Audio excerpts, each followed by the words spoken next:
जब पूरा शहर ज़ॉम्बी वायरस से तबाह हो चुका था, तब एक फैमिली इन खतरनाक ज़ॉम्बी से बचने के लिए गांव की ओर चला जाता है। लेकिन उन्हें पता नहीं था कि वहाँ भी उनके लिए एक नया खतरा इंतजार कर रहा है। कहानी की शुरुआत एक फैमिली को दिखाते हुए होती है। इस फैमिली में फ्रांसिस और आयरिस पति पत्नी है और उनके साथ उनके दो बेटे हैं, बड़ा बेटा जोशुआ और छोटा बेटा लुकास। वे सभी एक कार में बैठकर गाँव की ओर जा रहे हैं। उनकी कार पर खून के धब्बे लगे हैं क्योंकि पूरे देश में ज़ॉम्बी वायरस फैल चुका है और ज्यादातर लोग ज़ॉम्बी बन चुके हैं। शहर की हालत बहुत खराब हो चुकी थी, इसलिए फ्रांसिस किसी तरह अपनी फैमिली को बचाकर गाँव ले आया। वह अपने पुराने फार्म हाउस पर पहुंचता है इस उम्मीद में कि यहाँ वे सुरक्षित और आराम से रह पाएंगे। लेकिन जब वे अंदर जाते हैं तो हर तरफ बिखरी हुई चीजों को देखकर फ्रांसिस हैरान रह जाता है। फ्रांसिस अपने माता पिता को आवाज लगाने लगता है। फिर वह अपने पिता के कमरे में जाता है और देखता है कि उसके पिता बिस्तर पर मरे पड़े हैं। उनके हाथ में एक बंदूक थी। ये सब देखकर फ्रांसिस समझ जाता है कि उसके पिता ज़ॉम्बी वायरस से इन्फेक्टेड हो गए थे और ज़ॉम्बी बनने से पहले ही उन्होंने खुद को खत्म कर लिया। वह अपने पिता की बंदूक उठा लेता है और उनके हाथ में पहनी घड़ी भी निकाल लेता है। जैसे ही वह कमरे से बाहर निकलता है, उसे किसी की आवाज सुनाई देती है। वह देखता है कि उसकी माँ एक भयानक शक्ल के साथ दीवार से सिर टकरा रही है और बस सॉरी कह रही है। उनका शरीर आधा कट चुका था, लेकिन फिर भी वह जिंदा थी। अचानक वह फ्रांसिस पर हमला करने के लिए आगे बढ़ती है। वह उसे काटने ही वाली होती है। फ्रांसिस तुरंत उसे गोली मार देता है। बाद में वह अपने माता पिता की डेड बॉडी को जमीन में दफना देता है और समझ जाता है कि अब यह वायरस गांव में भी फैल चुका है। अब उसे और ज्यादा सतर्क रहना होगा। इसके बाद फ्रांसिस का बड़ा बेटा जोशुआ उसके पास आता है और कहता है कि उन्हें स्टोर रूम में जाकर देखना चाहिए, शायद वहाँ से कुछ जरूरी सामान मिल जाए। फ्रांसिस और जोशुआ स्टोर रूम में जाते हैं और देखते हैं कि फार्म हाउस के केयर टेकर ने फांसी लगाकर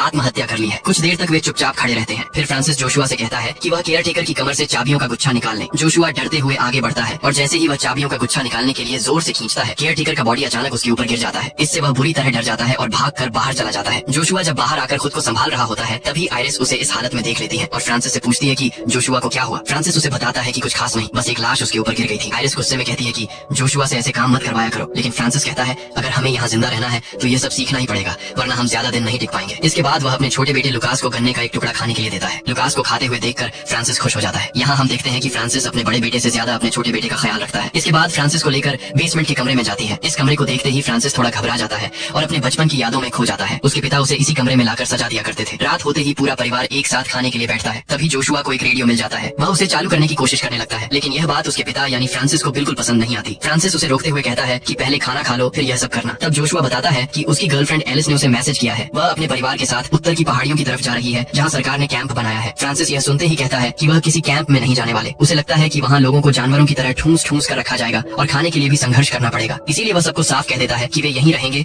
और कहीं नहीं जाएंगे। लेकिन उसकी यह बात आयरिस को बिल्कुल पसंद नहीं आती, क्योंकि वह भी यहाँ नहीं रहना चाहती। रात में आयरिस फ्रांसिस से कहती है कि वह जोशुआ से इतनी सख्ती से बात न करे, क्योंकि अब वह बड़ा हो चुका है। रात को सोते समय फ्रांसिस एक भयानक सपना देखता है जिसमें उसके पिता एक डरावनी शक्ल में नजर आते हैं। वह डर के मारे जाग जाता है और घबराकर आयरिस को कसकर पकड़ लेता है। सुबह जब वे इस बारे में बात करते हैं तो आयरिस साफ कहती है कि उसे यहाँ रहना बिल्कुल पसंद नहीं है। फ्रांसिस के बुरे सपने और आयरिस की जिद के चलते वह मजबूरी में अपने परिवार के साथ पहाड़ी के कैंप की तरफ जाने के लिए तैयार हो जाता है। वे एक वैन में बैठकर सफर शुरू करते हैं। आगे बढ़ते ही वे देखते हैं कि एक पुल पर कई गाड़ियां रुकी हुई हैं और रास्ता बैरिकेड से बंद किया गया है। ये देखकर फ्रांसिस कहता है कि उन्हें वापस फार्म हाउस लौट जाना चाहिए, लेकिन आयरिस जिद करती है कि रास्ते का एक हिस्सा खुला हुआ है। वह बिना कुछ सोचे समझे गाड़ी से उतरती है और बैरिकेड हटाने की कोशिश करने लगती है, लेकिन वह उसे हिला भी नहीं पाती। तभी अचानक एक ज़ॉम्बी उसके सामने आ जाता है। आयरिस घबराकर भागने लगती है। तभी फ्रांसिस गाड़ी से उतरकर ज़ॉम्बी को गोली मारकर उसे बचा लेता है, लेकिन गोलियों की आवाज सुनकर और भी ज़ॉम्बी वहाँ आ जाते हैं और वे सीधा बच्चों को बैठे हुए देखकर गाड़ी पर हमला कर देते हैं। कोई रास्ता न देखकर फ्रांसिस चालाकी से ज़ॉम्बी का ध्यान अपनी तरफ खींचता है। ज़ॉम्बी लगभग उसे पकड़ ही लेते हैं, लेकिन किसी तरह वह खुद को छुड़ाकर एक ग्रेनेड उनकी तरफ फेंक देता है। तेज धमाके के साथ ज़ॉम्बी खत्म हो जाते हैं और उनका परिवार बच जाता है। लेकिन इस बीच उनकी गाड़ी स्टार्ट नहीं होती। अब उनके पास कोई और रास्ता नहीं बचता, इसलिए वे पैदल ही फार्म हाउस की ओर निकल पड़ते हैं। घर लौटने के बाद फ्रांसिस आयरिस से साफ कहता है कि अब से सब कुछ उसके हिसाब से चलेगा। अगली सुबह फ्रांसिस अकेले ही अपनी गाड़ी लाने के लिए पुल की तरफ जाता है। जैसे ही वह गाड़ी में बैठकर उसे स्टार्ट करता है, उसके दिमाग में एक ख्याल आता है, अगर उनके पास गाड़ी होगी तो उसकी पत्नी दोबारा यहाँ से जाने का सोच सकती है। यही सोचकर वह गाड़ी वहीं छोड़ देता है और वापस फार्म हाउस आ जाता है। जब आयरिस उसे गाड़ी के बारे में पूछती है तो वह झूठ बोलता है कि गाड़ी स्टार्ट ही नहीं हो रही थी। रात में वह घर की लाइट्स और ऐसी ठीक करता है और फिर बच्चों के साथ मस्ती करने लगता है। वे हंसते गाते झूम रहे होते हैं और दूर खड़ी आयरिस ये सब देख रही होती है। वह सोचने लगती है कि फ्रांसिस इस जगह को अपना घर मान चुका है और यही रहना चाहता है। थोड़ी देर बाद जोशुआ और लुकास मिलकर पुरानी फोटो एल्बम देखने लगते हैं। एक तस्वीर में वे अपने पिता फ्रांसिस और चाचा डिएगो को देखते हैं। लुकास तब कहता है कि जोशुआ बिल्कुल डिएगो चाचा जैसा दिखता है। ये सुनकर जोशुआ सोच में पड़ जाता है। उसके दिमाग में ये सवाल उठता है कि आखिर उसके माता पिता के बीच इतनी टकरार क्यों रहती है। उसे धीरे धीरे एहसास होने लगता है कि उसका असली पिता फ्रांसिस नहीं बल्कि डिएगो था और यही वजह थी कि फ्रांसिस हमेशा लुकास को ज्यादा प्यार करता था। इस बात का ख्याल आते ही जोशुआ के मन में शक और गहरा हो जाता है। अगली सुबह जब फ्रांसिस नींद से जागता है तो वह आयरिस से माफी मांगता है। वह एक्सेप्ट करता है कि अब तक जो कुछ भी हुआ उसके लिए वह जिम्मेदार है। ये सुनकर आयरिस भी अपने व्यवहार के लिए उसे सॉरी कहती है। फ्रांसिस उसे माफ कर देता और कहता है आज से हम सब कुछ नए सिरे से शुरू करेंगे, हम यहीं रहेंगे और बच्चों का भी ध्यान रखेंगे। बातें खत्म करने के बाद फ्रांसिस मुर्गियों के अंडे लेने के लिए बाड़े में जाता है, लेकिन जैसे ही वह वहाँ पहुँचता है उसे एक पागल कुत्ता दिखता है। जो मुर्गियों को फाड़ कर खा रहा होता है। फ्रांसिस जल्दी से कुत्ते को भगाने की कोशिश करता है, लेकिन तभी वह पागल कुत्ता उसकी कलाई पर जोर से काट लेता है। घबराकर वह घर लौटता है। आयरिस जल्दी से उसकी पट्टी करती है और जख्म पर ड्रेसिंग करके उसे बांध देती है। वह घबराकर कहती है कि हमें तुरंत यहाँ से निकलना होगा। ये कुत्ते का काटा हुआ जख्म खतरनाक हो सकता है। अगर इन्फेक्शन फैल गया तो तुम्हारी जान भी जा सकती है। हमें जल्द से जल्द अस्पताल जाना चाहिए। लेकिन फ्रांसिस जिद पर अड़ जाता है और कहता है, मैं कहीं नहीं जा रहा। अगर सही से ड्रेसिंग की जाए तो ये जख्म खुद ही ठीक हो जाएगा। इधर जोशुआ घर के बाहर सड़क के पास जाकर रेडियो सिग्नल पकड़ने की कोशिश करता है। तभी उसे डेल्टा कैंप के बारे में कुछ सुनाई देता है। वह तुरंत भागकर अपने माता पिता को बुलाता है और उन्हें इस कैंप के बारे में बताता है। लेकिन फ्रांसिस उसकी बात पर यकीन नहीं करता। वह गुस्से में कहता है, झूठ बोलना बंद करो। जोशुआ फ्रांसिस का मानना था कि इस दुनिया में अब कोई सुरक्षित जगह नहीं बची। या तो सभी लोग मर चुके हैं या फिर ज़ॉम्बी वायरस से संक्रमित हो चुके हैं। रात के खाने के दौरान पूरा परिवार डेल्टा कैंप को लेकर बातें कर रहे थे। फ्रांसिस सभी से कहता है, बाहर की दुनिया पूरी तरह बर्बाद हो चुकी है। वहाँ जिंदा रहने का कोई मौका नहीं है। हम यहीं सुरक्षित हैं और हमें यहीं रहना चाहिए। अगली सुबह जोशुआ अपने पिता के पास आता है। वह कहता है, पापा, मैं भी अपने परिवार के लिए कुछ करना चाहता हूँ। मैं अब बच्चा नहीं रहा।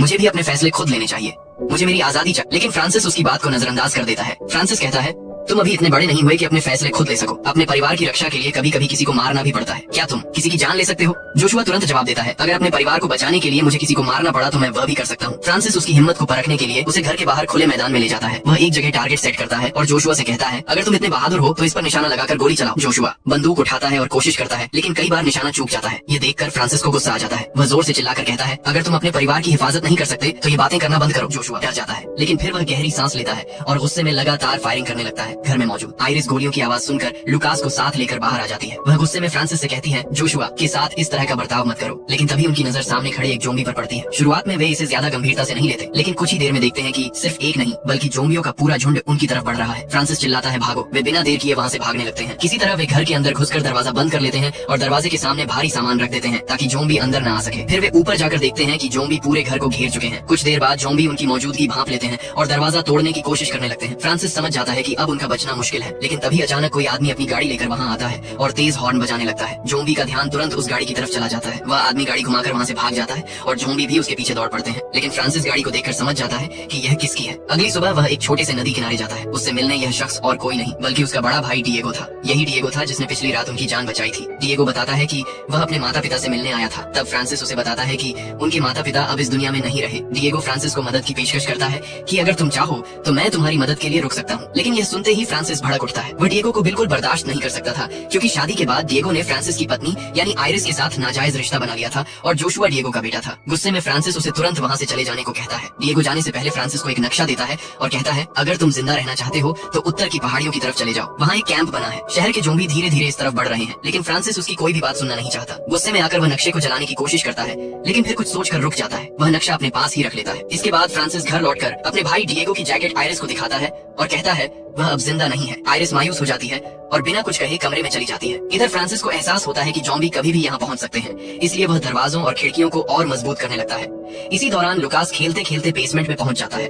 वहाँ खिड़की से बाहर झांकते ही वह डर के मारे जोर से चीख पड़ता है। आयरिस तुरंत वहाँ पहुंचती है और देखती है कि एक बूढ़ा ज़ॉम्बी बाहर से खिड़की की तरफ झांक रहा था। वह लुकास को समझने लगती है कि यह ज़ॉम्बी कमजोर है और ज्यादा खतरा नहीं है। फ्रांसिस ये सब छिपकर सुन रहा होता है। वह चुपचाप उसे ज़ॉम्बी का पीछा करता है और उसे मारकर उसका सर काट देता है। घर लौटने के बाद वह सभी को इकट्ठा कर कहता है कि बाहर अब भी खतरनाक ज़ॉम्बी मौजूद हैं और हमें फार्म हाउस में ही रहना होगा, क्योंकि यहीं पर हम सबसे ज्यादा सुरक्षित हैं। आयरिस को समझ आता है कि फ्रांसिस उससे झूठ बोल रहा है। बाद में जब फ्रांसिस नहाने के लिए जाता है तो जोशुआ उसके कमरे में जाकर वह नक्शा देख लेता है जो डिएगो ने उसे दिया था। थोड़ी देर बाद फ्रांसिस बाहर आता है और जोशुआ को वहाँ से जाने के लिए कहता है। रात होते ही फ्रांसिस क्रिसमस सेलिब्रेट करने की तैयारी करने लगता है। सब उसे टोकते हैं कि अभी तो सितंबर है, इस महीने में क्रिसमस कैसे हो सकता है। फ्रांसिस कहता है कि उनके लिए आज क्रिसमस है। यह देखकर साफ पता चलता है कि फ्रांसिस की मानसिक स्थिति धीरे धीरे बिगड़ रही है। रात के खाने के दौरान जोशुआ अपनी माँ को उस नक्शे के बारे में बताता है। आयरिस तुरंत फ्रांसिस से पूछती है कि उसने नक्शा कहाँ रखा है। ये सुनते ही फ्रांसिस गुस्से में आ जाता है और कहता है कि उसके पास कोई नक्शा नहीं है। फ्रांसिस आगे कहता है कि वह जानता है कि आयरिस बाहर जाने के लिए बेताब है ताकि वह अपने प्रेमी के पास जा सके। फिर वह बच्चों से कहता है कि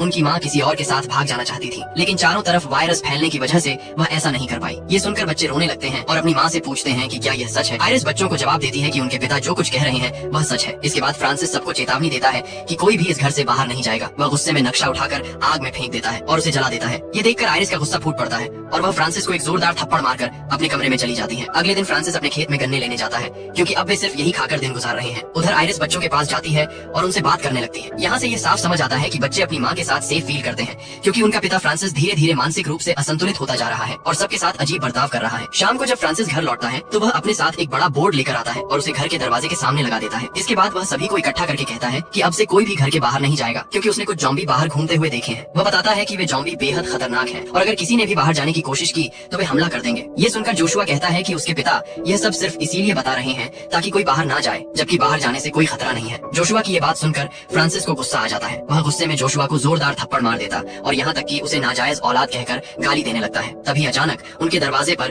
किसी के दस्तक देने की आवाज आती है। दरवाजे के दूसरी तरफ से एक सैनिक उनकी मदद की गुहार लगा रहा था। वह चाहता था कि उसे उनके साथ घर में रहने दी जाए। फ्रांसिस उसे अंदर लेने के लिए तैयार नहीं था और गुस्से में उसे तुरंत वहाँ से चले जाने के लिए कहता है। लेकिन तभी जोशुआ आगे बढ़कर दरवाजा खोल देता है जिससे वह सैनिक घर के अंदर आ जाता है। आयरिस दौड़कर उसके पास जाती है और देखती है कि उसके शरीर पर गहरी चोटें लगी हुई हैं। आयरिस उससे पूछती है कि उसके साथ आखिर हुआ क्या था। सैनिक बताता है कि वह डेल्टा कैंप में काम करता था। उसके कैंप में खाना खत्म हो गया था, इसलिए वह और उसके कुछ साथी शहर में खाना लेने गए थे। लेकिन जब वह खाना लेकर लौट रहे थे तभी ज़ॉम्बी ने उन पर हमला कर दिया। इस हमले में उसके सभी साथी मारे गए, लेकिन वह किसी तरह बचकर भाग निकला। सैनिक आगे बताता है कि वहाँ एक आदमी था जिसने अपनी जान जोखिम में डालकर उसे बचाया। मरने से पहले उस आदमी ने उसे यह घर का पता दिया था और यहाँ आने को कहा था। ये सुनकर सभी समझ जाते हैं कि वह आदमी और कोई नहीं बल्कि फ्रांसिस का बड़ा भाई डियागो था। आयरिस तब उससे पूछती है कि क्या वह अब भी जिंदा है। वह सोल्जर उन्हें बताता है कि ज़ॉम्बी उसे चारों तरफ से घेर चुके थे और अब तक शायद वह मारा जा चुका होगा। इसके बाद आयरिस उसके घावों पर पट्टी बांध देती है और फ्रांसिस से कहती है कि उसे कम से कम आज रात यहीं रुकने दिया जाए। फ्रांसिस उसकी बात मान लेता है, लेकिन शर्त रखता है कि वह केवल बेसमेंट में ही रहेगा ताकि परिवार पूरी तरह सेफ रहे। रात में जब सब सो रहे होते हैं तब जोशुआ अपनी माँ के पास आता है और उसे टेंशन न करने के लिए कहता है। वह आगे कहता है कि किसी भी तरह वे जल्द से जल्द यहाँ से निकल जाएंगे क्योंकि अब उसे पता चल चुका है कि फ्रांसिस उसका असली पिता नहीं है और शायद इसी वजह से वह उसके साथ बुरा बर्ताव करता है। लेकिन जोशुआ दिल से फ्रांसिस को ही अपना पिता मानता है। वही यह भी बताता है कि आज रात वह बाहर जाकर हालात का जायजा लेना चाहता है ताकि सही समय पर वे यहाँ से निकल सके। आयरिस उसे परमिशन दे देती है और फिर जोशुआ बाहर निकल जाता है। अगली सुबह जब सभी नाश्ता कर रहे होते हैं तभी फ्रांसिस वहाँ आता है। वो देखता है कि जोशुआ वहाँ नहीं है तो वह आयरिस से पूछता है कि वह कहाँ गया, लेकिन आयरिस कोई जवाब नहीं देती। तभी फ्रांसिस की नजर दरवाजे पर पड़ती है जो खुला होता है। वह तुरंत समझ जाता है कि जोशुआ घर से भाग गया है। यह देखकर उसका गुस्सा इतना बढ़ जाता है कि वह हाथ में हथौड़ा उठाकर उस सोल्जर के सर पर मार देता है जिससे वह मौके पर ही मर जाता है। यह देखकर आयरिस और लुकास डर से कांप उठते हैं। फिर फ्रांसिस गुस्से में आयरिस के पास जाता है और उसे जोर से धक्का देता है जिससे वह बेहोश हो जाती है। जब आयरिस को होश आता है तो वह खुद को और लुकास को बेसमेंट में बंद पाती है। दूसरी ओर फ्रांसिस घर के बाहर उस कुत्ते को देखता है जिसने पहले उसे काटा था। इस बार वह उसे देखकर अपना गुस्सा काबू में नहीं कर पाता और बाहर जाकर बेरहमी से उसकी हत्या कर देता है। लेकिन उसका पागलपन यहीं खत्म नहीं होता। उसकी मानसिक स्थिति इतनी बिगड़ चुकी होती है कि वह कुत्ते का मांस पकाकर आयरिस और लुकास के पास लाता है और उन्हें खाने के लिए मजबूर करता है। लेकिन आयरिस को शक होता है इसलिए वह खाने से इनकार कर देती है। यह देख फ्रांसिस और गुस्से में आ जाता है और खाना जमीन पर फेंक देता है। प्लेट के साथ उसमें रखी एक छुरी भी जमीन पर गिर जाती है। आयरिस किसी तरह अपने पैरों से उस छुरी को छुपा लेती है। इसके बाद आयरिस फ्रांसिस के पास जाती है और उसे शांत करने की कोशिश करती है। वह कहती है कि उसकी जिंदगी में सिर्फ फ्रांसिस ही सबसे जरूरी है। लेकिन तभी फ्रांसिस की नजर आयरिस के पैरों के नीचे छुपी हुई छुरी पर पड़ती है। वह तुरंत छुरी उठा लेता और आयरिस को दोबारा बेसमेंट में बंद कर देता।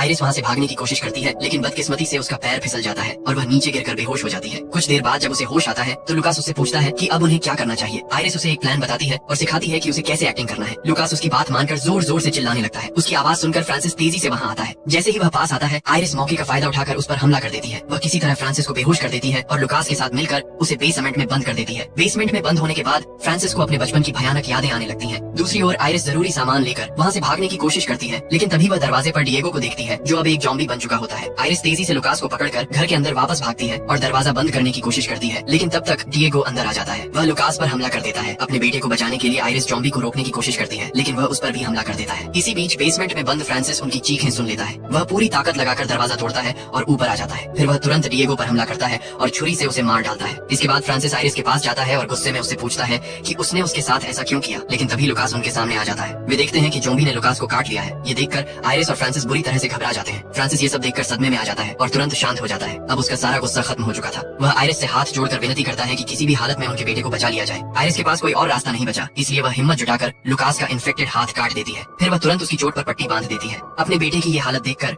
फ्रांसिस अंदर से टूट जाता है। आयरिस घबराते हुए फ्रांसिस से कहती है कि उसे तुरंत एक गाड़ी लेकर आनी होगी ताकि वे लुकास को डॉक्टर के पास ले जा सके। उसकी बात सुनकर फ्रांसिस गाड़ी लेने के लिए तुरंत निकल पड़ता है। वह उस पुल पर पहुंचता है जहां उनकी गाड़ी खड़ी थी। जैसे ही वह गाड़ी के पास पहुंचता है अचानक जोशुआ वहां आ जाता है। जोशुआ फ्रांसिस को खून से सना हुआ देखकर घबरा जाता है। उसके दिमाग में यह ख्याल आता है कि शायद फ्रांसिस ने उसकी माँ को मार दिया है। गुस्से से बिना कुछ सोचे समझे वह फ्रांसिस पर गोली चला देता है, लेकिन जब वह उसके पास जाता है तो उसे सच्चाई का पता चलता है। उसकी माँ सेफ है, लेकिन लुकास की हालत गंभीर होती जा रही है। फ्रांसिस जल्दी से जोशुआ से कहता है कि वह गाड़ी लेकर तुरंत घर जाए ताकि लुकास को बचाया जा सके। फ्रांसिस अपने गुस्से और सख्त रवैये के बावजूद अपने बेटों से बेहद प्यार करता था। इसके बाद जोशुआ कार लेकर घर की ओर निकल पड़ता है। दूसरी तरफ आयरिस बेसब्री से गाड़ी के आने का इंतजार कर रही होती है। तभी बाहर से एक गाड़ी के आने की आवाज सुनाई देती है और इसी रहस्यमयी मोड़ पर फिल्म खत्म हो जाती है।